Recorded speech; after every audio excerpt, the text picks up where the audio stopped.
we take a look at 7 evolutionary technologies which could completely change our world. Current modern-day computers are becoming deadlocked by Moore's law, and they will eventually be replaced by a new type of computing technology. Quantum computers utilize quantum bits, otherwise known as qubits. These qubits behave quantumly, so they have the ability to use 1 and 0 at the same time, allowing for exponentially faster calculations. However, current quantum computing is still in its infancy phase since qubits are notoriously tricky to manipulate and maintain, so they're not able to play Crysis or even run Windows for that matter. Only time will tell if quantum computers become a part of our everyday lives. At number 6, nanomachines. We have utilized basic forms of nanotechnology, with self-cleaning materials and sunblock which reflects ultraviolet light. But this technology is still in its infancy phase and we have only begun to discover its potential. Imagine a set of nanomachines which could destroy cancer cells, or have the ability to transform a truck to a sports car.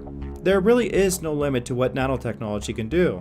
But the main problem with nanomachines is that it does bring up a new realm of problems associated with energy and even production. And we also have to consider that nanomachines can be one of the most powerful weapons ever made, which could make it to be one of the most revolutionary and deadliest technologies at the same time. But engineering things at a nanoscale can also lead to new developments in metamaterials. And they are not really machines, but they're more so materials which don't occur naturally.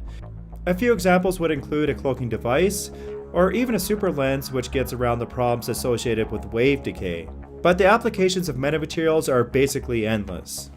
Ultimately, if we can figure out how to build and mass produce things at a nanoscale, it will completely change our world. At number 5, ultracapacitors.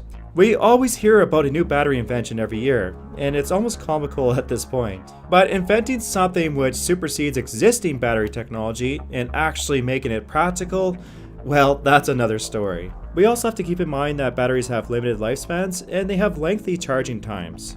That's where capacitors can overtake this type of technology, since they can charge within seconds, endure more cycles, and even undergo greater temperature variations. But the only problem is that capacitors do not quite carry the same energy density as a battery. So a car running on the equivalent weight of capacitors would not quite get the mileage as you would on batteries. That is quickly changing though, and research is being done with graphene and metal carbides to make a better capacitor, which has greater energy density. Combined with getting the cost of capacitors down, then we could ultimately see the capacitor replace the battery. The question is how long is that really going to take? At number 4, limited AI. I'm going to re-emphasize the word limited because this type of AI system is already in place and it's rapidly changing things. From driving vehicles to performing surveillance, it has no doubt proved that it can outperform humans in certain tasks. And it has limitless potential. So what about a fully conscious AI? And why am I not mentioning that? Well, I don't think it's going to happen anytime soon. The riddle to consciousness is figuring out how it even works. Is it based on survivability, or is it something deeper than that, like a soul? There is no universal agreement on what life even is. So humanity can progress another 100, even 1,000 years into the future, and there still may not be an answer to this problem. But at some point, maybe not in our lives, but sometime in the future, it may become very difficult to tell the difference between a human and a limited AI system portraying a human. At number 3, VR immersion. It's not really that far off to think that we may just end up living in a fantasy world, if we are not already. Total VR immersion would obviously be able to stimulate all 5 senses, and therefore we wouldn't be able to tell the difference between real life and the VR world. With nearly half the population in poverty, this would be a very powerful incentive to visit VR, but that is only if the technology becomes cost viable to everyone. Obviously, this is a topic for a whole nother video, and let's just hope that people are not eventually jacked into a Matrix-style system. But if we take it one step further, augmented reality, which superimposes images and information on the real world, may be the key to power. And it might give one person an information advantage over anyone who does not have access to the technology. Obviously, this would create more of a disparity in society, and it just shows once again that technology can be both a benefit and a detriment to our everyday lives. At number 2, room temperature superconductors.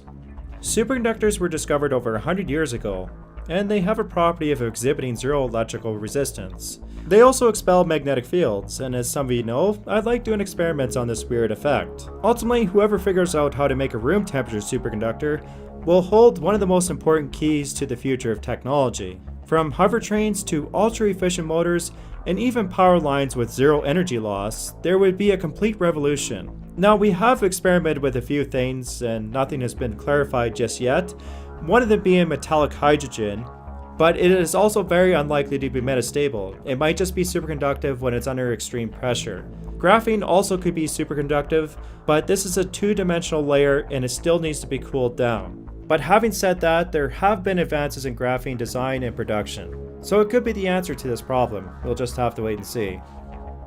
That's number 1, fusion power. Well, let's be honest here, we always hear about how fusion power is just around the corner, but this time around, I think there are some real breakthroughs.